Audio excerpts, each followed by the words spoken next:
We continue to learn the third stitch, half double crochet. Half double crochet is also based on chain stitches, passing through the penultimate needle. But first we have to go around the coil. Then cross this side again, winding out after passing through. There will be 3 coils on our crochet. And then we wound it around. After winding, it passes through 3 coils at the same time.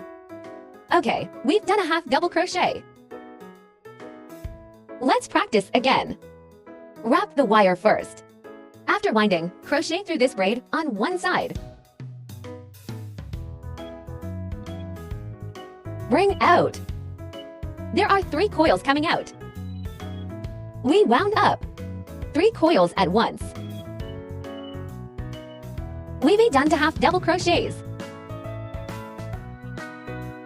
Let's practice again.